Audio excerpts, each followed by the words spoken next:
जय हिंद एवरीबॉडी।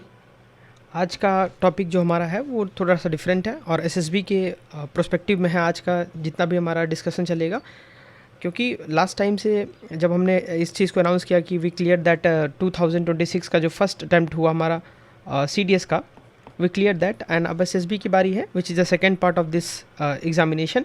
तो उसकी तरफ हम चलेंगे और जो भी हम इस प्लेटफॉर्म पे जो भी चीज़ें एसएसबी से रिलेटेड है वो हम वन बाय वन एक सीरीज़ के तरीके से स्टार्ट करेंगे सो दैट जो चीज़ हमें बेनिफिट करती है वो आप तक भी वो चीज़ इस प्लेटफॉर्म के थ्रू पहुंच सके।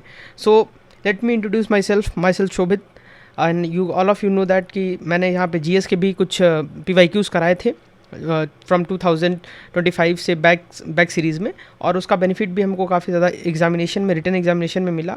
और उसी तरीके से हम इसको एसएसबी में भी इम्प्लीमेंट करेंगे। जो भी चीज़ें हम करेंगे वी विल इंश्योर दैट कि हम इस चैनल पे भी इसको अपलोड करें so that people are benefited from this. ये मेरे कुछ प्रीवियस एसएसबीज़ के जो कॉल लेटर्स हैं या कुछ फ़ोटोग्राफ्स हैं जहाँ से भी मुझे मिल पाई वो मैंने कलेक्टिव की। 2023 ये मेरा पहला साल था जब मैंने इस एग्ज़ामिनेशन के किसी भी एग्ज़ामिनेशन में एसएसबी को फेस किया था। So starting from this second photograph and अभी इसमें एक दो नहीं है। और यहाँ पे जो हमारा ये लेटेस्ट 2026 का सीडीएस का एग्ज़ाम हुआ, फर्स्ट 2026 जो हमारा फर्स्ट 2026 का फर्स्ट एग्ज़ाम हुआ उसमें भी रिटन एग्ज़ामिनेशन क्वालिफाई हुआ। This is my name, you can see here, and this is my admit card. Okay, so अब यहाँ पे हमारी जो जर्नी स्टार्ट होती है वो एसएसबी के रिलेटेड उसको जानने की होती है कि what is the going on in those process. जो इतना लंबा प्रोसेस है उसमें क्या क्या चीज़ें हैं और क्या क्या चीज़ें हमें ध्यान रखनी है स्पेशली। तो let's begin with this beautiful video, और खासकर लास्ट तक आप बने रहिए सो दैट आपको पूरी प्रोसेस के बारे में एक होलिस्टिक जानकारी मिल सके और आप अच्छे से उस चीज़ को प्रिपरेशन कर सकें। Because I am also aspirant and I know that कि काफ़ी चीज़ें जो होती हैं हमारे माइंड में होती हैं, क्योंकि मैं इस एग्जामिनेशन और उस एसएसबी का पार्ट रह चुका हूँ। So I am also know that कि वहाँ पे क्या क्या चीज़ें होती हैं और कैसे होती हैं, और मेरा जो मेन पर्सपेक्टिव यही रहेगा। I will deliver the information as authentic as. Okay, let's start from here. SSB we all are known that कि एसएसबी का जो फुल फॉर्म होता है वो क्या होता है, हमारा service selection board. So this is the full form of SSB. ये पहली बात तो ये क्या है, 5 डे कंप्लीट गाइड। यहाँ से हम इस स्लाइड के थ्रू समझेंगे कि 5 डे में क्या क्या चीज़ें डिफरेंट वहाँ पर होती हैं, जो चीज़ें हमको समझनी चाहिए। और ये इंडियन आर्म फोर्सेस के लिए होने वाला ऑफिसर्स एंट्री के लिए एक इंटरव्यू कंडक्ट होता है, उसके थ्रू होता है। तो this is a full form service selection board. Okay, जो कि हमने अभी ऊपर भी बात की, और ये ऑफिसर एंट्रीज होती हैं उसके लिए बेसिकली होता है। ओके, सो यहाँ पे डिफरेंट डेज होते हैं। डे 1 आप अलग निकाल दीजिए and day 2, day 3, day 4, day 5 these are the consist of the second part. So इसमें भी 2 पार्ट एक तरीके से आप देख सकते हैं अपने अंडरस्टैंडिंग के लिए। पार्ट 1 जो है वो क्या होता है, हमारा पार्ट 1 हमारा जो होता है वो डे 1 होता है, ठीक है। और पार्ट 2 जो होता है बाकी यहाँ से 2, 3, 4, 5 डेज़ के। तो अच्छा बात इसमें डिफरेंट चीज़ें होती क्या क्या है, तो उसके नीचे यहाँ पे हमने मेंशन करके रखा है स्क्रीनिंग। सो स्क्रीनिंग पार्ट जो होता है वो डे 1 पे होता है।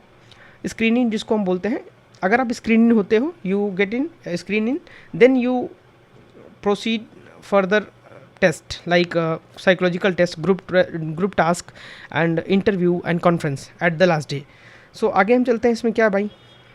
तो ओवरव्यू अगर आप देखेंगे इसमें, तो डे 1 में हमने क्या बात की, स्क्रीनिंग 2 तरीके से होती है। First is OIR, officer intelligent rating test जो होता है OIR टेस्ट होता है, और second is PPDT, picture perfection and description test. उसमें अलग अलग चीज़ें क्या होती है हम आगे एलोबरेट करके बात करेंगे। अब हम बात करते हैं जो डे 2, डे 3, डे 4, डे 5 जो होते हैं। हमने आपको बताया था कि दिस इज़ अ पार्ट 2, आप लेकर चलें इसको, this is a part 2 of this test. So second day psych test and third day is GTO, 4 day is GTO भी होता है। Third and fourth day basically जो होता है GTO के पार्ट्स चलते हैं, जो हमारे ग्राउंड टास्क होते हैं उनके बारे में। And day 5 is all about the conference, last day, final board जिसको हम बोलते हैं। अब बात करते हैं साइक टेस्ट में क्या क्या होता है हमारा, वो होता है हमारा टैट, वैट, SRT एंड SDT। अब इनके फुल फॉर्म्स क्या होते हैं हमारे, देखिए टैट जो होती है हमारी थीमेटिकल असेसमेंट जो होती है टेस्ट की, उसमें कई सारे सीरीज़ ऑफ स्टोरीज़ लिखने को दी जाती हैं आपके, उसमें साइकोलॉजिकल टेस्ट होते हैं काफ़ी ज़्यादा। वैट जो होती है वर्ल्ड एसोसिएशन टेस्ट, वो हम अंदर बात करेंगे क्या होता है। SRT SDT, तो ये सारे टेस्ट होते हैं डे 2 पे। डे 3 जो होता है हमारा GD, GP and PGT, HGT, सब कुछ हम डिटेल में बात करेंगे इन आगे चल के हमारी वीडियो में। डे 4 डे 5 ऐसे ही सेम होता है। तो व्हाट इज SSB? SSB क्या है? ये सिलेक्शन प्रोसीजर है ऑफिसर्स एंट्री के लिए। याद रखिएगा, ऑफिसर्स एंट्रीज के लिए into the Indian army, navy and air force, तीनों सेनाओं में जो ऑफिसर्स लेवल एंट्रीज होती हैं वो आपकी इसी SSB के थ्रू ही होती हैं। ये क्या है? ये एवेल्युएट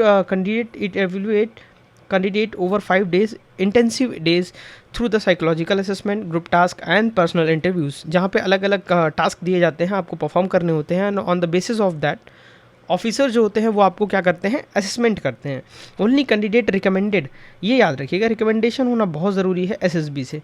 जब आप उस SSB प्रोसीजर से रिकमेंड होते हैं तभी आप मेडिकल एग्जामिनेशंस के लिए और आगे आने प्रोसेस जो होगी इट इज़ मेडिकल एग्जामिनेशन, और फिर उसके बाद फाइनल मेरिट लिस्ट में आप जाओगे और आपका फाइनल सिलेक्शन होगा, then you are in academy. Selection rate उसकी तो हम बात जो है बार बार करते रहेंगे, इट्स ओके। हमें एक सीट चाहिए and we will focus on that 1 seat only. ये 5 डे ड्यूरेशन का पीरियड होता है। 3 असेसर्स होते हैं, जिन असेसर्स के नाम क्या होते हैं? IO, GTO एंड साइक। जो हमारे साइकोलॉजिस्ट होते हैं, GTO हमारे जो GTO सर होते हैं, और जो IO इंटरव्यूइंग ऑफिसर होते हैं। हॉलिस्टिक ऑफिसर्स लाइक क्वालिटीज़, यहाँ पे OLQs चेक की जाती हैं, और उन OLQs के बारे में भी हम डिफरेंट जो हमारी आने वाली सीरीज़ में, जो हमारी नेक्स्ट वीडियोज़ होंगी, उनमें हम होलिस्टिकली बात करते रहेंगे। So let's talk about the day 1। It is screening test. Screening itself name ही इसका है स्क्रीन इन। इट मीन्स आपको जो स्क्रीन पे कुछ दिखाया जाएगा और उसके बिहाफ पे आपको कुछ स्टोरी लिखनी होगी, and you have to discuss on that particular stories. फिर आपका जो टेस्ट होगा उसके आधार पे आपको स्क्रीनिंग होगा। ऑफिसर इंटेलिजेंट रेटिंग टेस्ट जो हमने देखा था क्या था? OIR का टेस्ट होगा आपका एक, तो दूसरा होगा PPT। ये दोनों अलग अलग होते हैं। सबसे पहले OIR टेस्ट होता था, अभी तक ये हमारा जो OIR टेस्ट होता है वो पेपर बेस्ड होता रहता था, लेकिन अभी जो है न्यू SSBs जो अभी स्टार्ट होंगी उसमें बोला गया है SSB के द्वारा ही कि दिस इज़ CBT टाइप हमारा एग्ज़ाम होगा। तो वही है, OIR में क्या होता है, PPT में क्या होता है, लेट्स डिफ्रेंशिएट आप देखते हैं यहाँ पे हम। OIR टेस्ट जो होता है उसका ऑफिसर्स इंटेलिजेंट रेटिंग टेस्ट, जिसका नाम ही है OIR। और ये जो 2 बुकलेट्स हुआ करती थी अभी तक हमारी, वो 15-20 मिनट्स के लिए, कभी कभी टाइम 15 मिनट मिलता था, कभी 20 मिनट। उसमें बेसिकली क्या होता था, वर्बल एंड नॉर्मल जो रीजनिंग होती थी उसके क्वेश्चंस ये रहते थे। आपकी जो रेटिंग टेस्ट होती थी वो 1 to 5 में होती थी। आपका 1 2 3 4 5 रेटिंग्स दी जाती थी आपको, ठीक है। फोकस एरिया रहता था analogy, series, completion, pattern, different kind of जो रीजनिंग के एग्जाम्स होते हैं, रीजनिंग के क्वेश्चंस होते हैं एग्जाम में आते हैं, उसी बेस्ड पे ये टेस्ट रहता था। प्रैक्टिस प्रीवियस ईयर आप कर लीजिए, स्पीड मैटर करती है, क्योंकि एक्यूरेसी, क्योंकि जल्दी से जल्दी आपको उस चीज़ को within 15 minute you have to finish that particular test. So speed होनी चाहिए आपके पास, तो IR बहुत ईजी हो जाता है आपका। मेन बात आती है PPT, picture perception and discussion test. ये क्या होता है? स्टेप फर्स्ट, अब स्टेप वाइज हमने इसमें लिख के रखा है। स्टेप 4 होते हैं कैसे? 30 सेकेंड्स के लिए आपको एक हेजी पिक्चर दिखाई जाएगी, आपको स्टोरी लिखनी होगी विदिन 4 मिनट्स। याद रखिएगा 4 मिनट्स का आपको टाइम मिलेगा, जिसमें आपको इतनी चीज़ें इंपॉर्टेंट हैं, क्या कैरेक्टर क्या है, एज क्या है, मूड क्या है, एक्शन क्या है, और रिजल्ट ओरिएंटेड होनी चाहिए आपकी स्टोरी। आपने क्या रिजल्ट निकाल के दिया उसमें, because you are going to be select as an officer in Indian army. So अगर आप ऑफिसर्स के लिए जा रहे हो, then your mindset is always the result oriented. आपको रिजल्ट, किसी भी चीज़ का सोल्यूशन ओरिएंटेशन आपके पास माइंडसेट होना चाहिए, कि आप कोई प्रॉब्लम कोई दी गई है, then you have to have that capability कि आप उस चीज़ का रिजल्ट प्रोड्यूस कर पाओ। फिर आपको स्टेप 3 जो होगा वो नरेट स्टोरी करनी पड़ेगी ग्रुप के अंदर 1 मिनट ईच।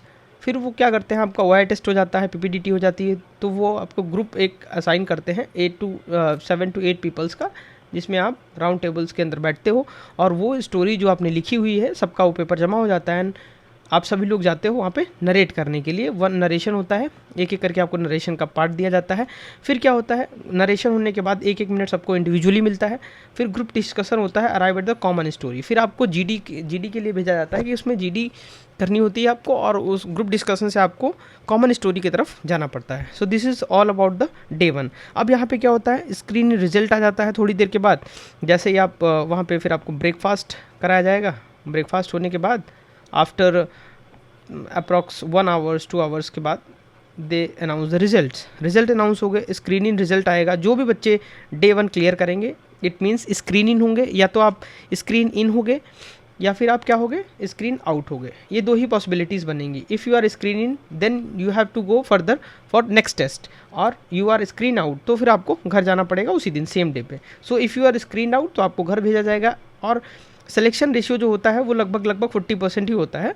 अगर इट मीन्स मान के चलिए आप 200 बच्चे जा रहे हैं, अगर 200 बच्चे किसी इन बैच में रिपोर्टिंग कर रहे हैं तो अप्रॉक्सली 40 to 50% बच्चे ही स्क्रीन इन होते हैं। This is a ratio. Okay, अब हम बात करते हैं जो बच्चे स्क्रीन इन हो गए हैं उनके जो टेस्ट होंगे, जो बच्चे स्क्रीन आउट हो चुके हैं वो घर जा चुके होंगे, और डे 2 से जो शुरू होगा for those students who clear screen इन, जो स्क्रीन इन हो चुके हैं उनकी प्रोसेस शुरू होगी। उनकी प्रोसेस में क्या होगा, ये थोड़ा लेंदी प्रोसेस है, यहाँ से हम थोड़ा ध्यान से समझेंगे। साइकोलॉजिकल टेस्ट होते हैं आपके, basically 4 type of psychological test होते हैं, जहाँ से आपकी साइकोलॉजी को देखा जाता है कि what kind of psychology you have, आप कैसे जीवन जीते हैं और आप क्या अपने अंदर चीज़ों को कैसे मैनेज करते हैं। ठीक है, और ये साइकोलॉजिस्ट के द्वारा कराया जाता है, याद रखिएगा। साइकोलॉजिस्ट जो होता है वो आपकी साइकोलॉजी टेस्ट को परफॉर्म कराते हैं। तो टैट, वैट, SRT, NSGT, ये 4 हैं। टैट क्या होता है वो हम बात करते हैं, थेमेटिक अप्रिसिएशन टेस्ट जो होता है ये टैट कहलाता है। इसमें टोटल जो होती हैं 12 पिक्चर होती हैं, 1 ब्लैंक स्लाइड जो होती है, और कंटिन्यूसली 12 पिक्चर्स दिखाई जाती हैं आपको। ये एक के बाद एक लगातार आपको पिक्चर दिखाई जाएंगी। आपको 4 मिनट, वही सेम स्टोरी का रूल रहेगा, 4 मिनट मिलेंगे, 4 मिनट के अंदर आपको स्टोरी लिखनी होगी। ठीक है, फिर आप 4 मिनट में जैसे ही स्टोरी लिख लेंगे तुरंत वो टाइमर के साथ चलता रहता है, आप उसके साथ अपना चीज़ों को मैनेज करते रहेंगे। Story reveal through the pattern and personality, जो स्टोरीज़ का लिखने का तरीका था, आपको जेंडर, आपको आपके अंदर जो आपकी जेंडर है उस पर्टिकुलर पिक्चर में क्या लॉजिक है आपका, क्या आपकी पर्सनालिटी पैटर्न आप देख रहे हो, वो सब कुछ लिखना होता है। यूज़ पॉजिटिव कैरेक्टर्स, आपको बेसिकली पॉजिटिव कैरेक्टर में ही जाना पड़ेगा और लॉजिकल प्लॉट देना पड़ेगा, और गुड एंडिंग जो मैंने बात की थी। Ending it means you have to produce a result and result should be in positive manner. जो भी आप रिजल्ट निकाल के दोगे that should be a positive manner. ठीक है, टिप्स क्या रहेंगी, hero should be active problem solver, avoid negative themes. ये प्रो टिप है यहाँ पे भाई। क्यों, you are the hero of your story ultimately. तो आपको उस जो स्टोरी लिख रहे हो आप, उसमें आपको पर्टिकुलर हीरो दिखाना नहीं है, एक्शन ओरिएंटेड चीज़ें होनी चाहिए कि आपने एक्शन लिया है और उस एक्शन से एक पॉजिटिव रिजल्ट निकला है। It is not like that कि आपने एग्जरेट करके कुछ भी सुपर हीरो बना डाला उसमें, so it is not workable for you. It shows that कि you are boasting your personality. ठीक है, तो दिस इज़ अ टैट। अब हम बात करते हैं दूसरी चीज़ जो टेस्ट होती है हमारी साइकोलॉजी में, दैट इज़ वैट। वैट क्या होती है, वर्ड एसोसिएशन टेस्ट। पर्टिकुलरली इसमें क्या होता है, आपको एक वर्ड मिलता है और उस वर्ड के हिसाब से आपको एक सेंटेंस लिखना होता है। उससे क्या होता है, 60 वर्ड्स होंगे, 60 वर्ड्स आपको मिलेंगे, फ्लैश करेंगे 1 एट अ टाइम। एक टाइम पे एक फ्लैश करेगा वर्ड और उसको आपको लिखना पड़ेगा, और एक वर्ड से एक सेंटेंस लिखने के लिए आपको 15 सेकेंड्स ईच मिलेंगे। इट मीन्स 15 सेकेंड के अंदर आपको अपना पूरा सेंटेंस लिख देना है। Right the first complete sentence that comes in mind. और आपके ये इंस्टिंक्टिव होता है कि जो भी आपने वर्ड देखा, जस्ट लाइक आपने मदर देखा, mother is a sign of love, आपके मन में पहली बार जो ख्याल आया आपने उसको उस वर्ड की जगह पे उस सेंटेंस को लिख दिया। सो इट शोज दैट कि आपके माइंड में उस वर्ड को पर्टिकुलरली देख के क्या आता है। जैसे आपके दिमाग, जैसे वर्ड्स रिजेंबल हुआ वहाँ पे army, so what you are thinking about the particular in army, उस आर्मी वर्ड को देखकर आपको क्या दिमाग में आ रहा है, उस चीज़ को आपको वहाँ पे मेंशन करना पड़ेगा।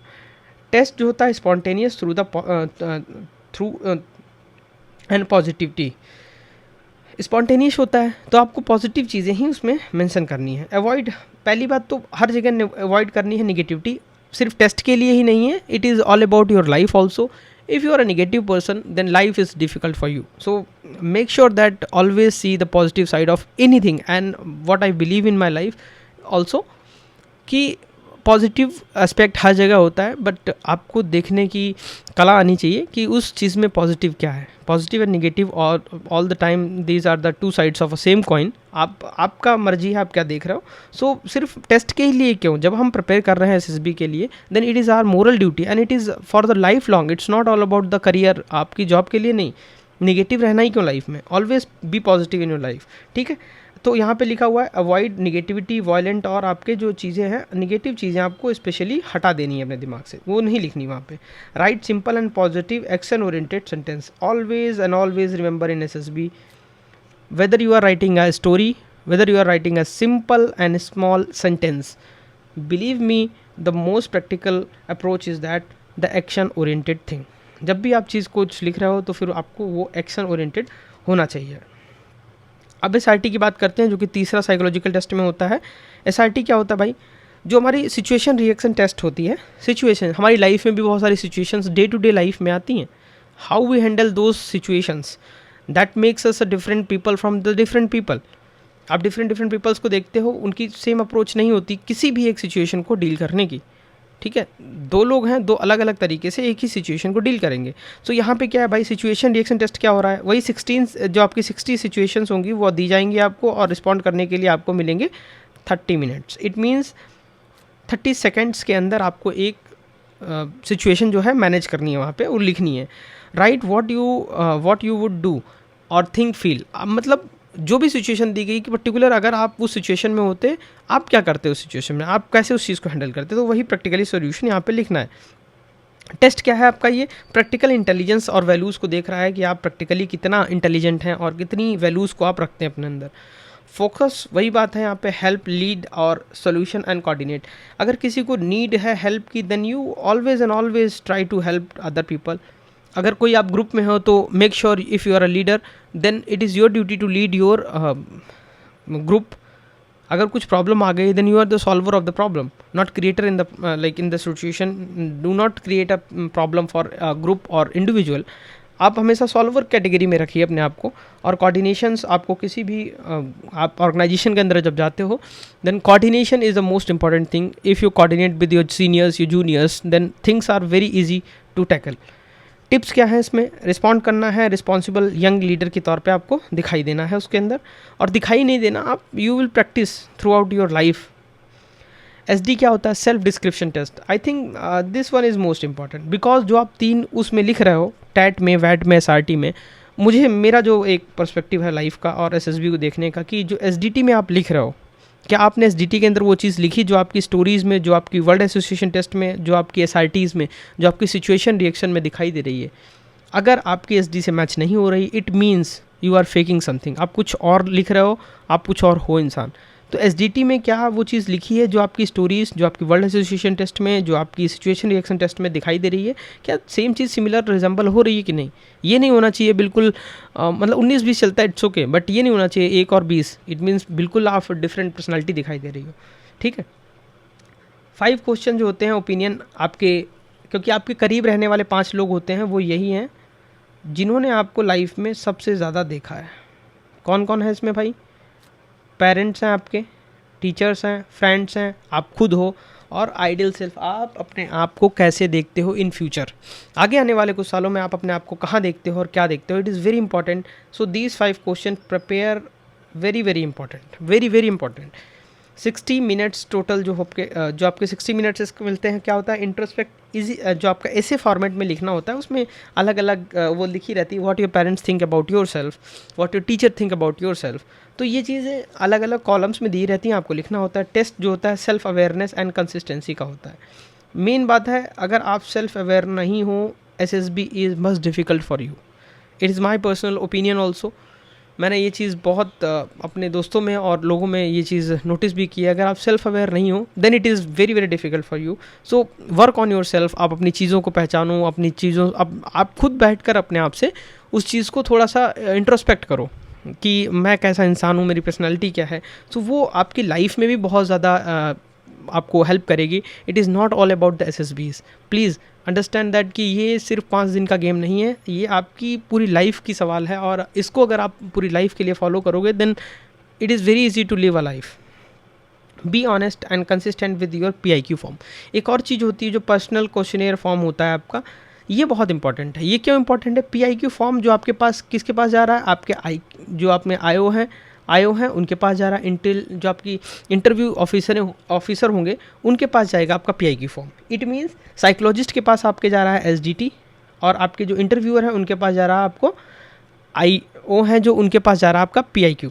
ठीक है, और GTO के पास तो आप खुद जाओगे। GTO आपके ग्राउंड पे होंगे, GTO साहब जो होंगे वो आपके ग्राउंड पे होंगे, और आप ग्राउंड पे खुद जाओगे चल के उनके सामने।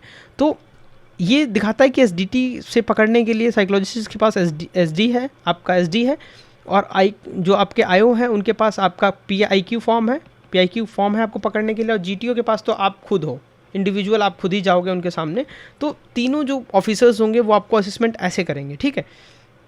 अब बात करते हैं हम, और जो हमारा SSB का मोटो भी है वो क्या है, मनसा वाचा कर्मणा। क्या मन से आप कैसे हैं वो साइकोलॉजिस्ट देख रहा है, वाचा आप बोलते कैसे हैं ये आपका कौन देख रहा है, ये आपके आयो देख रहे हैं, और कर्मणा आप कार्य कैसा करते हैं ये देख रहे हैं आपके GTO साहब। तो ये मत भूलिए कि तीनों ऑफिसर्स अपना अपना काम कर रहे हैं। जो हमारे मोटो भी है SSB का, मनसा वाचा कर्मणा, तो मन से कैसे हैं, वाचा से कैसे हैं, बोलते क्या हैं, और कर्मणा कैसे काम करते हैं आप, तो ये तीनों चीज़ें सिंक होंगी, तो it is better for us also in SSB। सो आगे चलते हैं हम। जो थर्ड डे होता है दैट इज़ GTO में 2 पार्ट्स हमने बताया था, GTO 1 GTO 2। Basically it is held on 3rd day and 4th day, 2 दिन हेल्ड होता है। तो उसी तरीके से हम यहाँ पे बात करेंगे। GTO जो फर्स्ट होता है वो क्या होता है, हमारा ग्रुप डिस्कशन, GDs होती हैं, इसमें दो GD होती हैं, जहाँ पे ग्रुप प्लानिंग एक्सरसाइज होती है, प्रोग्रेसिव टास्क होते हैं आपके, ठीक है। तो PGT भी होती है और HGT भी होती है। तो ये हमारे डिफरेंट है, और इस टास्क के बारे में हम आगे पूरा डिटेल में बात करेंगे, ठीक है। अब भाई हम SD पे आ जाते हैं। SD क्या है, group discussion. Group discussion 2 rounds में हमने बात की, 2 अलग अलग राउंड्स होते हैं GD के। फर्स्ट जो होती है वो जो आपकी कन्वर्सेशन, मतलब जो GD होती है वो क्या होती है, करंट अफेयर टॉपिक बेस्ड होती है, याद रखिएगा। करंट सिनेरियो में जो भी चल रहा होगा इंटरनेशनल लेवल पे या नेशनल लेवल पे, मोस्टली जो होगा वो उस चीज़ पे GD होगी, ठीक है। और वही जो ग्रुप होगा वो क्या होगा, 8 to 12 कैंडिडेट्स का होगा डिस्कशन विदाउट आर मॉडरेटर। वहाँ पे मॉडरेटर नहीं होगा, वो simply just give the topic, just like election commission का कोई टॉपिक है, so they just give you the topic that की इलेक्शन कमीशन। सो अब आपका GD शुरू होगा, उसमें मॉडरेटर कोई नहीं होगा, कुछ भी नहीं होगा, असेसर भी नहीं कुछ बोलेंगे, दे जस्ट ऑब्जर्व यू कि चीज़ें क्या चल रही हैं, कैसे चल रही हैं। और प्रो टिप इसकी यही है, प्रो टिप क्या है भाई, do not dominate the group. आपको डोमिनेट करने की कोई ज़रूरत नहीं, just give your authentic points, आप अपने ऑथेंटिक पॉइंट दे दीजिए और गुड पॉइंट्स दीजिए, जो एक वैल्यूबल आपके पॉइंट्स रखते हैं वो। और दूसरी जो आपकी जो GD होगी वो आपकी जो सेकंड GD होगी, हमने दो राउंड में GD होती है, राउंड 1 राउंड 2। तो ये चीज़ हम देखेंगे। दूसरे में क्या होगी, वही लीडरशिप चीज़ों को लेकर एक पर्टिकुलर उनका गिवन फॉर्मेट होगा, उसमें होगी। अब आते हैं GP क्या होता है, मिलिट्री प्लानिंग एक्सरसाइज। क्योंकि मिलिट्री में हर चीज़ क्या होती है, प्लानिंग से होती है, without planning you can not do anything. So दूसरा जो होगा वो GP होगा। GP बेसिकली क्या होता है, वॉल पे एक प्रॉब्लम जो होता है, प्रॉब्लम स्केच टंगा रहता है, और दे टेल यू, जो असेसर्स होते हैं वो आपको पूरी चीज़ बता देते हैं कि दिस इज़ अ प्रॉब्लम, और आपको सॉल्व करनी है इन अ बेटर वे, एफिशिएंट आपके पास जो भी चीज़ें हैं उनको यूज़ करके। सो GP जो होती है वो ग्रुप प्लानिंग एक्सरसाइज होती है, मतलब आप ग्रुप में हो और प्लानिंग करके उसको कैसे एग्जीक्यूट करोगे। मेनली क्या है उसमें, डिसीजन मेकिंग, आपका प्रेशर कैसे काम कर रहा है, टेस्ट प्लानिंग क्या चल रही है, क्या क्या चीज़ें आपका ग्रुप जो है उसको इस मॉडल को रीड करने के बाद क्या प्लान कर पा रहे हो, आप कि नहीं कर पा रहे हो, ठीक है। फिर आपको वो इंडिविजुअली मौका भी देते हैं इंसान को कि नरेट करने का, व्हाट इज़ योर नरेशन। वही बात है जो आपने अपनी कॉपी पे लिखा है, क्या आप नरेट कर पा रहे हो उस चीज़ को कि नहीं। तो बेसिकली GP में मेनली क्या है, वो है आपका मॉडल केयरफुली पढ़ना। आप मॉडल कितनी केयरफुली पढ़ रहे हो, क्योंकि मॉडल में क्या होता है, देयर इज़ अ प्रॉब्लम्स होती हैं। क्या प्रॉब्लम, जैसे 2 प्रॉब्लम दी हैं, क्या आप दोनों प्रॉब्लमों को एक जैसा मान रहे हैं, या आप उनमें क्या कर रहे हैं, डिफ्रेंशिएट कर पा रहे हैं कि नहीं कर पा रहे हैं। Which problem is a more problem, जो आपकी मोर ऑथेंटिक है और जो ज़्यादा जल्दी रिएक्शन करने का टाइम मांग रही है, तो वो चीज़ आप कर पा रहे हो कि नहीं, प्रायोरिटी जिसको बोलते हैं, क्या प्रायोरिटी कर पा रहे हो कि नहीं कर पा रहे हो। सो थर्ड आपका होता है PGT, which is called progressive group task. ये क्या होता है, आउटडोर। अब हमने बात की GTO क्या होता है, सारे के सारे आउटडोर टास्क होते हैं हमारे, आउटडोर ऑब्स्टिकल होते हैं, कोर्स होते हैं, team must be cross 4 progressive difficult obstacles होते हैं। यहाँ पे आपकी टीम वर्किंग देखी जाती है। क्या आप हेल्पिंग मटेरियल्स जो होते हैं, प्लैंक, रोप एंड बैरल, ये 3 हमारे हेल्पिंग मटेरियल्स होते हैं। क्या आप रोप का यूज़ कर रहे हो, क्या आप प्लैंक का यूज़ कर रहे हो, क्या आप बैरल का यूज़ कर रहे हो कि नहीं कर रहे हो। और उसके साथ साथ जो हमारे GTO सर होते हैं वो क्या करते हैं, स्ट्रिक्ट रूल भी लगा देते हैं आपके ऊपर कि इतने फीट से इतने फीट आप कूद नहीं सकते हो। कलर कोड्स उसमें अलग अलग होते हैं, जैसे कि रेड होता है, वो अलग अलग कलर कोड भी आपको बताते रहते हैं साथ साथ कि इस कलर पे आप नहीं जा सकते हो, इस पे लोड नहीं जा सकता, इस पे रोप नहीं लगा सकते हो। So there is a different colour codes is also there. Basically उनका देखने का तरीका क्या है, क्या आप ग्रुप में एक इफ़ेक्टिव लीडर हो कि नहीं हो। सो सजेस्ट आइडिया इसमें यही होगा कि आप लोगों को क्रॉस कराएं और नेवर ब्रेक द रूल कभी भी नहीं तोड़ने। आर्मी का सबसे बड़ा रूल यही है कि never break the rule, because आप रूल से नहीं चल सकते हो, then military is not for you. So basically यहाँ पे भी कोर फिलॉसफी वही है कि आप क्या आपको जो इंस्ट्रक्शंस दिए गए हैं आपने वो फॉलो किए नहीं किए। आप अपनी मर्जी से कुछ नहीं कर सकते। जो भी बोला गया है, लोड को कहाँ रखना है, रोप को कहाँ लगाना है, बैरल से जाना है, वही चीज़ आप फॉलो कर सकते हो सिर्फ। फिर नेक्स्ट होता है हमारा HGT। HDT मतलब क्या है भाई, यहाँ पे वो है हमारा हाफ ग्रुप टास्क। बेसिकली जो PGT होता है उसी के हाफ जनता यहाँ कर दी जाती है। जैसे वहाँ पे 8 से 12 लोगों का ग्रुप बन रहा था, तो यहाँ पे 4 to 5 लोगों का ग्रुप बना देंगे। इट मीन्स वो एफिशिएंटली अब चेक करना चाह रहे थे क्या ग्रुप में जो 8 लोग थे अब उनको 4-4 कर दिया। क्यों कर दिया? अब देखना है कि उन 8 में से बंदों में से जो उन्होंने देखा था कि 8 में से कितने लोग इफेक्टिव थे, अब वो 4-4 करके देख रहे हैं कि इन 4 में कितने लोग इफेक्टिव हैं।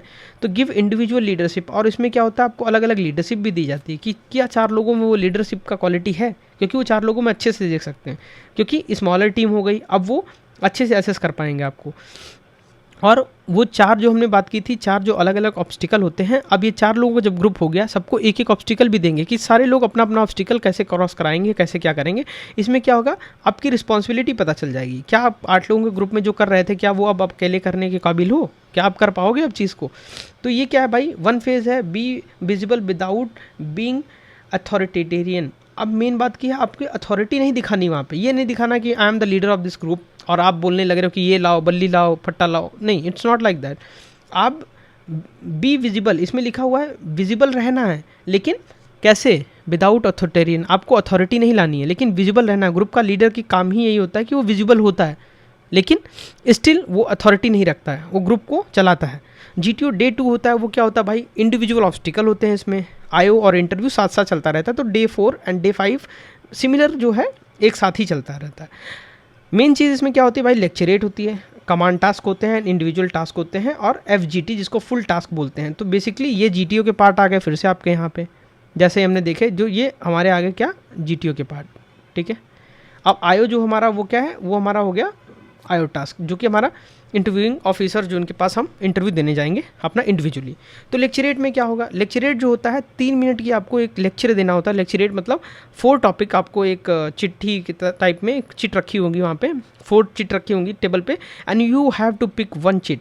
आपको नहीं पता किस चिट में कौन सा वो लिखा हुआ है, टॉपिक लिखा हुआ है, but you have to pick 1 chit and go out from the room and you stand outside of the room, and आपको वो चीज़ अपने रिवाइज कर लेनी है। 2-3 मिनट मिलेंगे आपको, आप कलेक्टिव थॉट्स अपने ला लीजिए कि क्या क्या बोलना है आपको उस दौरान, क्योंकि एक बच्चा आगे ऑलरेडी कर रहा होगा तो अगला नंबर आपका होगा।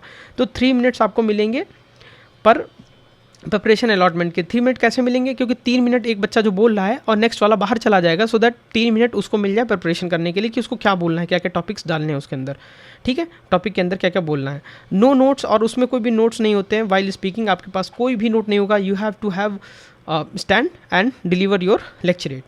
इसमें क्या होता है, कम्युनिकेशन और कॉन्फिडेंस और नॉलेज, 3 चीज़ों का गेम होता है बेसिकली, क्योंकि आपके पास जब नॉलेज होगी तभी आप कॉन्फिडेंट रह सकते हो, और जब कॉन्फिडेंट होगे तभी आपकी कम्युनिकेशन अच्छी हो सकती है। सो नॉलेज, सिंपल सी बात है, work on your knowledge, it gives you confidence, and when you have confidence then you can communicate with anyone in the world. So knowledge पे ज़रूर आप वो चीज़ करिए, ये आप मत करिए कि कर लेंगे, नॉलेज ज़रूरी है उस पर्टिकुलर टॉपिक के बारे में, ठीक है। कमांड टास्क में बात करें, कमांड मतलब ही है कमांड करना किसी चीज़ को। कमांड क्या है भाई, कमांड टास्क में आप एक लीडर होगे, एक आप लीडर बनोगे, एंड आपके साथ 2 अदर मेंबर्स होंगे। तो बेसिकली GTO पूछ लेते हैं आपसे कि आप किस किस को असाइन करना चाहोगे अपने साथ, तो आप 2 अपने ग्रुप में से 2 लोगों को बुलाते हैं और आप कमांड टास्क परफॉर्म करते हैं। कैसे, 2 सबऑर्डिनेट जो होते हैं आपके बुलाए जाते हैं आपके कंप्लीट करने के लिए टास्क। और इसमें क्या होता है, लीडरशिप स्टाइल देखी जाती है कि आपकी स्टाइल क्या है लीडरशिप में, क्योंकि ग्रुप में ऑलरेडी PGT में और FGT में वो काम हो चुका था। अब एश्योरेंस देना है GTO को कि क्या आप इस कमांड टास्क में भी सेम काम करोगे कि नहीं करोगे, कि आपका एटीट्यूड बदल गया अब, क्योंकि वो सबऑर्डिनेट आ गया आपके, अब आपको वो नीचे वाले दोनों लोगों को सबऑर्डिनेट ट्रीट करना है, ठीक है। डिसीजन मेकिंग, और आप उन 2 अदर लोगों को जो आपके सबऑर्डिनेट आए, how you will utilise those 2 peoples, आप कैसे यूटिलाइज कर रहे हो उनको। फिर आप बात करते हो, इंपॉर्टेंट चीज़ आती है इसके बाद, इंडिविजुअल ऑब्स्टिकल। 10 अलग अलग इंडिविजुअल ऑब्स्टिकल होते हैं, 1 by 1 लाइन से लगे होते हैं 10, और उनको आपको ईच ऑब्स्टिकल को पॉइंट वाइज पॉइंट वैल्यू दिया जाता है। 3 मिनट के अंदर, देर आर 3 मिनट्स, आपको उस 3 मिनट के अंदर ऑल द ऑब्स्टिकल्स एंड करने होते हैं, जो दिखाता है आपकी फिजिकल फिटनेस को, करेज को या रिस्क टेकिंग एबिलिटी को, क्योंकि वहाँ पे डिफरेंट काइंड के आपके जो लगे रहते हैं क्या ऑब्स्टिकल। कोई ऊंचा होगा जैसे कि बर्मा ब्रिज हो गया, कभी आपको रोप चढ़नी होगी, कभी आपको वॉल कूदना होता है, तो उसमें सारी चीज़ें आ जाती हैं। आपकी फिटनेस क्या है, फिजिकल फिटनेस आपकी सही है कि नहीं है, आपके अंदर करेज है उस वॉल को क्रॉस करने का।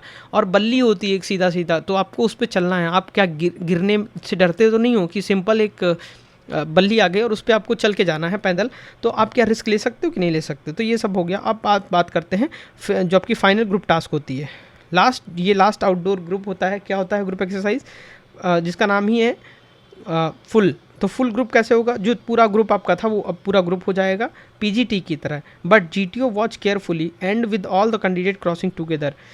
ये पीजीटी की तरह होता है, क्योंकि पीजीटी में भी 8 बंदे थे जो आपका ग्रुप पूरा बना था। यहाँ पे भी आपका एफजीटी में भी सेम चीज़ है। एफजीटी और जो आपकी एफजीटी और पीजीटी जो है सेम है, लेकिन यहाँ पे क्या करते हैं कैंडिडेट, क्या सारे कैंडिडेट एक साथ जा रहे हैं कि नहीं जा रहे हैं, क्या आप सही से पूरे ग्रुप को कोऑर्डिनेट कर रहे हो कि नहीं कर रहे हो। तो this is all about the GTO second part. GTO first part हमने बात किया, and GTO second part is basically on ground, more over the ground. तो जीटीओ फर्स्ट एंड सेकंड में डिफरेंस यही है कि वो मोस्टली जो होता है इंडोर होता है, and the second part is outdoor, क्योंकि यहाँ पे जितने भी टास्क हैं वो सारे के सारे आपको ग्राउंड पे कराया जा रहा है, आपकी फिजिकल स्टेमिना देखा जा रहा है। अब बात करते हैं आईओ, इंटरव्यूइंग ऑफिसर जो होते हैं, पर्सनल इंटरव्यू जिसको हम बोलते हैं, वो कैसे क्या होता है। बेसिकली इसमें 30 to 40 मिनट्स का आपको एक इंटरव्यूइंग टाइम दिया जाता है। उस टाइम पे इंटरव्यूअर ऑफिसर आपको बुलाते हैं अपने रूम में, इंटरव्यूइंग रूम में। वहाँ पे कुछ क्वेश्चंस पूछे जाते हैं, और वो क्वेश्चंस होते हैं पीआईक्यू फॉर्म के आधार पे जो आपने पहले भरा होता है। जाते समय आप पीआईक्यू फॉर्म दिया जाता है, जब आप स्क्रीनिंग हो जाते हो तब आपको एक पीआईक्यू फॉर्म दिया जाता है, वो आप भरते हो। जो हमने आपको बात की थी, तीनों ऑफिसर्स के पास अलग अलग चीज़ें जा रही हैं आपकी। इंटरव्यूइंग ऑफिसर के पास आपका पीआईक्यू फॉर्म जा रहा है, और जो साइकोलॉजिस्ट है उसके पास आपकी स्टोरीज जा रही हैं, और आप जो आपके जीओटीयू साहब हैं उनके पास तो आप खुद ही चल के जा रहे हो फिजिकली। तो तीनों अपना अपना असेसमेंट करते हैं अलग अलग based on the PIQ form जो होता है। आपने जो डे 1 स्क्रीनिंग हुए होते हो आप, उस टाइम पे आप पीआईक्यू फॉर्म भरते हो, उसी के आधार पे क्वेश्चन पूछे जाते हैं। कोई भी अलग से क्वेश्चन नहीं पूछा जाता, जो भी आपने पीआईक्यू फॉर्म में लिखा है।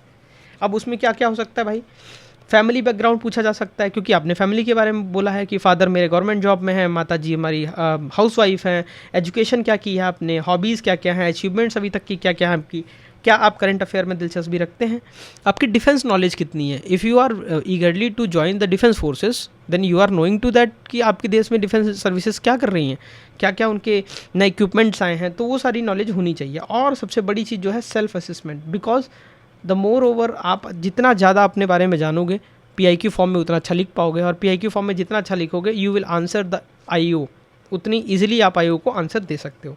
ऑब्जेक्टिव्स क्या होंगे आपके, एसेस करनी होगी उनको पर्सनालिटीज़, क्लियरिटी ऑफ थॉट्स, क्या आपके थॉट्स में उतना क्लियरिटी है कि नहीं है, क्या आप बेग पर्सन तो नहीं हो, आप एम्बिग्यूट तो नहीं हो, मोटिवेशन हो क्या है आपकी ज्वाइन करने की आर्म फोर्सेस। आपसे क्वेश्चन बेसिकली आपने सुना होगा, कई लोगों से पूछते हैं why you want to join the Indian arm forces और इंडियन एयर फोर्स, नेवी और एनीथिंग रिस्पेक्टिव द सर्विस। आपका मोटिव क्या है, आपका मोटिवेशन क्या है ज्वाइन करने का। OLQs इन कन्वर्सेशन, और आपकी क्या बातचीत में OLQs आ रहे हैं कि नहीं आ रहे। OLQs ऑफिसर लाइक क्वालिटीज़, जो हम अगली आने वाली वीडियोस की सीरीज़ में बात करेंगे कि OLQs क्या हैं और उनको डेवलप करना है तो वो कैसे डेवलप हो सकती हैं। की टिप्स यही रहेंगी, बी ऑनेस्ट, जो भी आपने पीआईक्यू फॉर्म में लिखा है उसके साथ स्टिक रहें, कंसिस्टेंट विद पीआईक्यू फॉर्म, जो भी चीज़ मैंने वही बोला आपको पीआईक्यू फॉर्म में लिखा है, पीआईक्यू फॉर्म के साथ ही जाना है आपको। स्पीक विद कॉन्फिडेंस, जो भी चीज़ें मैंने क्या बताया, आपको अपने बारे में नॉलेज है तो आपको कॉन्फिडेंस होगा, जब कॉन्फिडेंस होगा तो आप बात कर पाओगे उनसे। Know your home town state current affair events, अपने जहाँ भी आप रह रहे हो, whether it is a big city, small town, small village, whatever is the place, you have to have the good knowledge about your surroundings. आपके surroundings की बात, अपने शहर की, अपने गांव की आपको नॉलेज होनी ही चाहिए, क्योंकि आप 20 साल से वहाँ पे रह रहे हो। स्टेट के बारे में जानकारी होनी चाहिए, और current events, what is going on the world level पे क्या चल रहा है आज, इतनी अनसर्टेन हैं चीज़ें, तो आपको पता होना चाहिए। इंडिया ईरान का स्टैंड क्या है, चीज़ें क्या हैं, आपको जियो पॉलिटिक्स के बारे में पता होना चाहिए। ड्रेस कोड बेसिकली वही है, फॉर्मल्स सैड्स ट्राउजर्स मेंस के लिए, and formal attires for women's. Well groomed आपका अपीयरेंस जो है रखना है, वेल ग्रूम्ड, सेव्ड होना चाहिए, क्लीन सेव होना चाहिए, और आप अच्छे से फॉर्मल्स में ही इंटरव्यू देने जाओगे। तो लास्ट डे हो जो हमारा क्या होता है, वो होता है हमारा day 5, that is a conference day. This is the last final assessment of the day.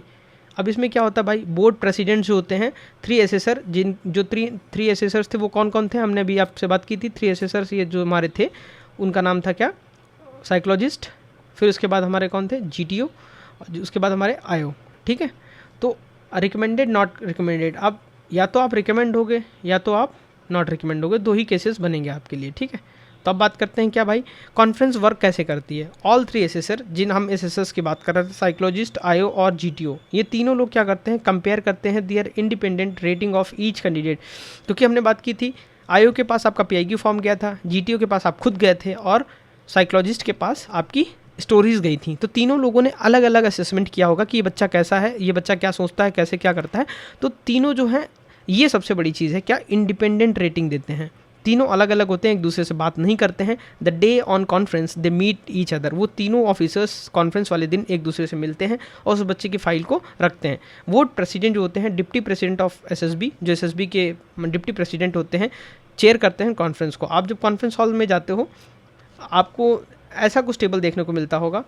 ये जो टेबल होता है, यहाँ पे कुछ 3 ऑफिशियल जो सबसे बड़े एसएसबी के होते हैं वो बैठे रहते हैं, और यहाँ पे आपके साइकोलॉजिस्ट, जीटीओ और डिफरेंट जो आपके एसएसबी बोर्ड्स के ऑफिसर्स होंगे इस साइड में बैठे रहेंगे। And you get the chair this side, आप यहाँ पे एक चेयर आपको मिलती है जिस पे आपको बैठना होता है, और यहाँ से आपका गेट एंट्री होता है। देन आप नॉक करते हो और इस गेट पे आके इस चेयर पे आप जब वो बैठने को बोलते हैं, देन यू सिट डाउन, और ये कॉन्फ्रेंस आपका पूरा कॉन्फ्रेंस हॉल होता है। तो ये बॉर्डर लाइन कैंडिडेट जो होते हैं उनको शॉर्ट चैट्स बात करते हैं, छोटा मोटा पूछते हैं, boards members on the same conference hall में ही पूछते हैं, हाउ इज़ योर डे, और क्या क्या चीज़ें आपसे, क्या हम यहाँ पे और एसएसबी में आपके लिए क्या अच्छा कर सकते हैं, कुछ इम्प्रूवमेंट्स पूछते हैं, कुछ और बेसिक क्वेश्चंस पूछते हैं बॉर्डर लाइन केस के लिए कि ये कैंडिडेट क्या बॉर्डर लाइन है, इसको हम पास कर सकते हैं या नहीं कर सकते हैं। जो भी चीज़ें उनको लगती हैं वो करते हैं वहाँ पे। फाइनल डिसीजन या तो आप रिकमेंड होगे या तो आप नॉट रिकमेंड होगे, ठीक है, जो डिसाइड होगा आपका कॉन्फ्रेंस के बाद। Recommended candidate get the chest numbers and proceed to the medical examinations. जो हमने बात की थी, चेस्ट नंबर सबको मिलता है जब आप जाते हो। जब आप जैसे ही स्क्रीनिंग होते हो फिर आपके चेस्ट नंबर फिर बदल जाते हैं, और जैसे ही आप रिकमेंड होते हो तो आपका प्लस साइन मिलता है। आप रिकमेंड हो गए तो you get the plus sign, जो कि दिखाता है कि you are recommended from the SSB. तो चेस्ट नंबर पे प्लस लग जाता है और आप जाते हो कहाँ पे, मेडिकल एग्जामिनेशन के लिए भेजे जाते हो। रिजल्ट अनाउंस होता है लास्ट इवनिंग, और नॉट रिकमेंडेड कैंडिडेट जो होते हैं depart the same day, just like a screen. आप जो भी नॉट रिकमेंडेड स्टूडेंट्स होते हैं वो घर के लिए वापस चले जाते हैं। आफ्टर एसएसबी क्या होता है, जो भी रिकमेंड बच्चे होंगे वो भाई मेडिकल एग्जामिनेशंस के लिए जाएंगे, फिर मेरिट लिस्ट होगी, फिर उसके बाद अलॉटमेंट सर्विसेज होंगे, फिर आप ट्रेनिंग के लिए जाओगे। जो भी आपको सर्विस मिलेगी, weather it is IMA, OTA and NDA and AFSP, जिसकी भी आपने SSB दी होगी वो आपको अलॉटमेंट होगी। कमीशन होंगे आप as a lieutenant in army, sub lieutenant in Indian navy and flying officer in Indian air force. जो भी आपकी सर्विस होगी आप अपने रिस्पेक्टिव सर्विसेज में आप चले जाओगे। अब बात आती है भाई क्या हमारा 15 OLQs जो हमने बात की थी असेसमेंट के थ्रू देखी भी जाती हैं, वो यहाँ पे दी हैं, एक बार हम जल्दी से देख लेते हैं, बाकी हम अपनी जो भी हमारी आने वाली वीडियोस होंगी उसमें बात करते रहें। इफेक्टिव इंटेलिजेंस, क्या आपकी इंटेलिजेंस जो है इफेक्टिव है कि नहीं है। रीजनिंग से बात करते हो, ऑर्गेनाइजिंग एबिलिटीज़ हैं आपके पास कि नहीं है, पावर ऑफ एक्सप्रेशन है, क्या एक्सप्रेस करने का पावर है आपका। Social adaptability, the most important thing is this, social adaptability, क्या आप अडॉप्ट हो पाते हो चीज़ों को लेकर कि नहीं, क्या आप डिफरेंट जगहों पर अडॉप्ट होते हो कि नहीं, कॉपरेशन है कि नहीं आपके अंदर, सेंस ऑफ रिस्पॉन्सिबिलिटी, क्या चीज़ों को रिस्पॉन्सिबिलिटी लेने की आपके अंदर करेज है कि नहीं है, इनिशिएट करते हो, इनिशिएटिव होना चाहिए, self confidence, speed of decision, decision तो ले रहे हो, क्या आपकी डिसीजन में स्पीड है कि नहीं है, वो दिखाता है। क्योंकि army is all about the action. अगर आपने इनकाउंटर हुआ आपका किसी भी टेररिस्ट ग्रुप के सामने, तो it is the matter of fact that कि किसने स्पीडली एक्शन लिया। एक्शन तो दोनों ने लिया, फायर दोनों ने किया, but who will take the decision in speed, जिसने भी स्पीड में डिसीजन लिया वो इज़ विन, सिंपल ही बात है। एबिलिटी टू इन्फ्लुएंस, क्या आप लोगों को इन्फ्लुएंस कर पा रहे हो। इन्फ्लुएंस मतलब ये नहीं निगेटिव, आप अपनी बातों को रखते हो तो लोग मानते हैं कि नहीं मानते हैं, या आप प्रैक्टिकली बात करते हो कि नहीं करते हो। लिवलीनेस, क्या आपके अंदर वो हंसमुख चेहरा, वो पेसिमिस्टिक लोग यहाँ नहीं चलेंगे, those who are just making their face like pity face कि अरे बस चल रही है ज़िंदगी, वो नहीं। क्या आपके अंदर वो जीने की कला है कि नहीं है। डिटर्मिनेशन, क्या आपके अंदर वो डिटर्मिनेशन है, जिद्दीपना है कि नहीं। करेज है, स्टेमिना है, stamina is all about that कि आप क्या रनिंग कर पा रहे हो उतनी कि नहीं कर पा रहे हो, क्योंकि it is all about the physical standards also. तो ये सारी चीज़ें हैं, OLQs हम बात करते रहेंगे आगे आने वाले वीडियोज़ में भी। प्रिपरेशन और फाइनल चेकलिस्ट जो होती है वो हम देख लेते हैं। फिजिकल अगर आप कर रहे हो तो this is well and good, 5 to 10 kilometres आपको रनिंग ही करनी ही चाहिए, because it builds your stamina, it gives your confident and it makes your body in shape also, because it is very important क्या आप प्रैक्टिस ऑब्स्टिकल कोर्स मूवमेंट्स कर रहे हो, maintain कर रहे हो। बीएमआई और फिटनेस ज़रूरी है, क्योंकि बीएमआई और फिटनेस इसलिए भी ज़रूरी है कि आप जब जीटीओ जाओगे करने, then you will look like a fit personality. So आप प्रैक्टिस कर सकते हो। स्विमिंग, अगर आपके पास कहीं पे स्विमिंग पूल्स बने हुए हैं, स्लीप वेल, एनर्जी आपकी जितनी भी आप जैसे बोलते हैं ना कि सोना सिर्फ सोना जैसा नहीं होता, it gives you the energy, आपको एनर्जी देता है। तो मेंटल प्रिपरेशन क्या है, आपको आप न्यूज़पेपर पढ़ सकते हो, चाहे आपका इंडियन एक्सप्रेस हो, हिंदू हो, या जो भी कोई न्यूज़पेपर आपको इंग्लिश पेपर मिलता है उसको आप रीड आउट कर सकते हो। क्या आप पीआईक्यू के आंसर जानते हो कि नहीं जानते हो? जितने भी पीआईक्यू फॉर्म में आपने क्वेश्चंस लिखे हुए हैं, you have to have go through with the deep understanding. आपको प्रैक्टिस करनी ही होगी। टैट वैट एसआरटी एक दिन का गेम नहीं है, टैट एक दिन का काम नहीं है, क्योंकि 12 स्टोरीज जब आपके सामने आएंगी ना एक के बाद एक, देन यू विल कन्फ्यूज्ड। आपको उस 30 सेकंड में क्वेश्चन, उस within the 30 seconds you have to have grasp everything in your mind, and next 4 minute को आपको लिखनी है। जैसे ही आप 4 मिनट में आप नहीं लिख पाओगे, ये this is my practical experience also, कि आप जैसे ही 4 मिनट बाद आप लिख के बंद करने जाओगे ना, देन 30 सेकंड्स का टाइमर फिर बच जाएगा और फिर से सेकंड हेजी पिक्चर सामने आ जाएगी, and you have to again think the second picture about what is going on in that picture. और जैसे ही आप 30 सेकंड में कलेक्ट कर पाओगे थॉट, सेकंड टाइमर फिर बच जाएगा सेकंड आपकी स्टोरी लिखने के लिए। So there is no time gap between, like आप मान के चलो 12 स्टोरीज लिखनी है और 4 मिनट का टाइम है, 5 इट मीन्स 1 घंटे तक आपको कुछ भी सोचने की आपके पास टाइम नहीं है, 1 सेकंड का टाइम नहीं है। You have to continuously write down, सोचना, राइट डाउन, सोचना, लिखना, यही चलता रहेगा 1 घंटे के लिए। तो उसकी प्रैक्टिस आपको लगेगी। वैट एक दिन का काम नहीं है। वर्ल्ड एसोसिएशन टेस्ट, मैंने आपको बोला ऑस्ट्रेलिया, मैंने आपको बोला लव, मैंने आपको बोला रेप, मैंने आपको बोला एक शब्द, क्या आपके दिमाग में आ रहा है उससे? सो इट इज़ अ प्रैक्टिस। जब आप प्रैक्टिस करते हो मदर, मैंने बोला ब्रदर, मैंने बोला स्कूल, तो इन सब शब्दों को सुनकर क्या आप उस जोन में जा पा रहे हो जहाँ पे आप 15 सेकेंड के अंदर वो सेंटेंस लिख दो, and you have to have write the sentence in 15 seconds. आपको वो सेंटेंस 15 सेकेंड में लिखना पड़ेगा। एसआरटी, कोई एसआरटी आ गई, क्या आप उस 30 सेकंड के अंदर उस एसआरटी का कोर लिख के और लिख सकते हो कि नहीं लिख सकते हो, सोच के लिख सकते हो कि नहीं लिख सकते हो? सो it is the practice, actually practice का काम है सारा। मेडिटेशन करना है काम और क्लियरिटीज़ के लिए। Know defence current affairs event जरूर जानने हैं, जो भी चीज़ें आपकी कंट्री में हो रही हैं। पर्सनैलिटी और OLQs जो होंगी वो डेवलप होंगी जेन्यून लीडरशिप हैबिट्स के अंदर। Be a team player, always and always remember that army is all about the team. अगर आपकी टीम अच्छी नहीं है, अगर आपकी टीम कोऑपरेटिव नहीं है, then you can not win in any kind of task. आप किसी में नहीं जीत सकते हो, तो आपकी टीम अच्छी होनी चाहिए। Speak with clarity and confident, अपनी लाइफ में क्लियरिटी रखो और कॉन्फिडेंस के साथ बोलो। Take initiative to group task, जब भी कभी ग्रुप हो, कभी कुछ हो, तो आप इनिशिएट कर सकते हो, उससे आपकी इनिशिएशन करने की एबिलिटीज़ आपके अंदर आएंगी। सो इमोशनल स्टेबिलिटी ऑलवेज, और आप इमोशनल भी रहिए। कहीं पे हर जगह पे प्रैक्टिकलिटी नहीं चलती है, क्योंकि आपके साथ ऑल ओवर वर्क करने वाले जो लोग होंगे, those are the humans always. Basically the modernisation is going on, machines को चलाने वाला इंसान ही होता है, और इंसान के साथ आपको इमोशनल सिंपैथी रखनी पड़ेगी। चाहे वो आपके अंडर काम करने वाले कोई जो हमारे JCOs है या उससे नीचे जो जितनी भी रैंक्स हैं वो काम करेंगे, दोज आर ऑल्सो ह्यूमंस। आपसे जो ऊपर सीनियर्स होंगे वो भी एक ह्यूमन होंगे। आप चैन में हो, बट ऑल ओवर टाइम आपको एक ह्यूमन की चैन ज़रूरी है, तो आप इमोशनल भी रहिए उस चीज़ को। सो आपको इमोशनल स्टेबिलिटी भी आनी चाहिए। सो ये जो लाइन लिखी है last, that is the most important. मैं आपको फिर से बोलूँगा, the SSB does not test what you are, it test who you are, आप कौन हो। तो बेसिकली SSB आप क्या हो ये नहीं, आप अंदर से कैसे हो, हु यू आर, आप हो कौन, वो चीज़ देखता है। तो आपको प्रिपेयर करना है डेडिकेशन के साथ, बिकॉज आप सर्व करना चाहते हो इस देश को एट द हाईएस्ट लेवल, तो आपको उस चीज़ के लिए तो करना ही पड़ेगा। सो आई एम शोभित पाल, और मैं अपनी इस SSB की प्रिपरेशन को भी यहाँ पे शेयर करता रहूँगा कि मैं क्या क्या चीज़ें और कर रहा हूँ आने वाली अपनी SSBs के लिए। सो दैट कि आपको भी उससे एक हिंट मिल सके। आपको भी अगर कोई भी चीज़ आपको लगता है कि I can help you in this journey, so without any further thinking you can connect on this platform also, और on Instagram which is defence days, जो हमारा इंस्टाग्राम है, वहाँ पे भी आप मैसेज कर सकते हो हमको। सो कोई भी चीज़ होती है, आपको ग्रुप में आपकी प्रैक्टिस करनी है, जो भी चीज़ें हैं, will always and always there. This platform is created by Arun भैया, and he always and always think that कि आप जितना ज़्यादा ग्रुप में लोगों के हेल्प करके या चीज़ें अपने इंटेंशंस को क्लियर रख के आप जितने 10 से आगे बढ़ सकते हो आप बढ़िए। So he gives me this opportunity, it is very very grateful me for me also, and I will give my best for this platform. Thank you so much, मिलते हैं नेक्स्ट वीडियोज़ में। जय हिंद।